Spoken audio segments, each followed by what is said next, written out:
पशु परिचारक भर्ती की तैयारी करने वाले विद्यार्थियों के लिए काफ़ी इम्पोर्टेंट टॉपिक है, जहां से 1 नंबर का प्रश्न पक्का पूछा जाता है। पशुओं का गर्भकाल।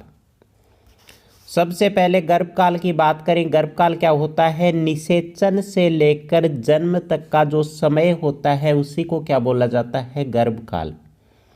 निषेचन से लेकर जन्म तक के समय को क्या बोला जाता है? गर्भकाल बोला जाता है। अब मैं आपको ट्रिक के माध्यम से याद करवा दूंगा कि गर्भकाल आपको किस तरीके से याद करना है।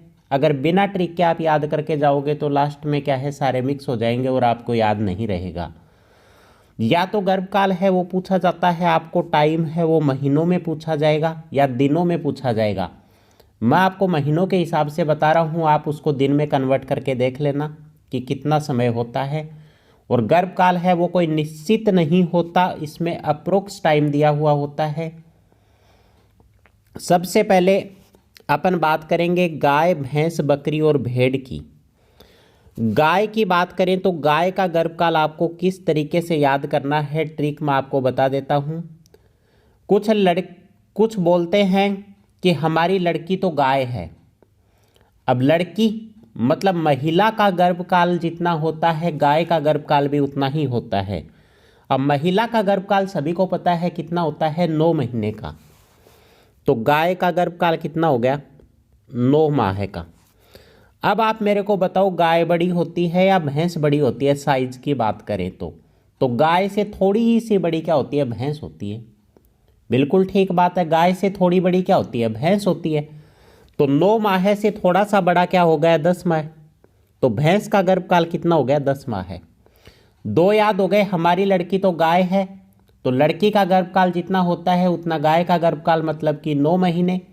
और गाय से बड़ी क्या होती है? भैंस होती है, और थोड़ी सी बड़ी होती है, इसलिए 9 से थोड़ा सा बड़ा क्या हो गया? 10 माह है। आगे अपन बात करें बकरी की, तो भैंस से बकरी क्या होती है? भैंस से बकरी लगभग आधी होती है। ठीक है, तो बकरी का गर्भकाल क्या हो गया? भैंस के गर्भकाल से आधा। भैंस की आधी क्या होती है? बकरी होती है। अब साइज में देख लो आप, बिल्कुल क्या होती है? भैंस की आधी होती है बकरी। तो बकरी का गर्भकाल कितना हो गया? 5 महीने। और भेड़ कितनी होती है? भेड़ लगभग बकरी के बराबर ही होती है, तो भेड़ का गर्भकाल भी कितना हो गया? 5 माह है। तो ये मैंने आपको 4 याद करवा दिए। गाय का गर्भकाल होता है 9 महीने, भैंस का गर्भकाल होता है 10 माह है, बकरी का 5 माह है और भेड़ का 5 माह है।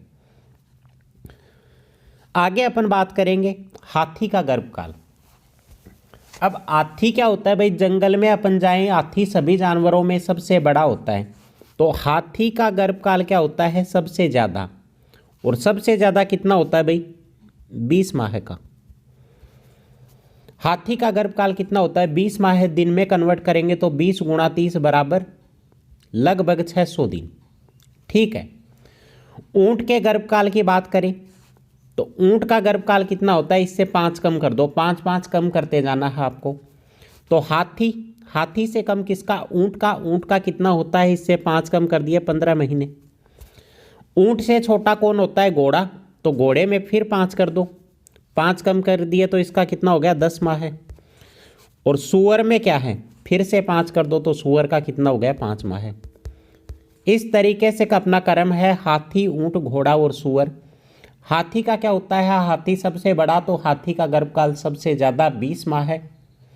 ऊंट का हाथी से 5 कम। ऊंट से 5 कम किसका हो गया? घोड़े का हो गया। और घोड़े से 5 कम किसका हो गया? सूअर का हो गया।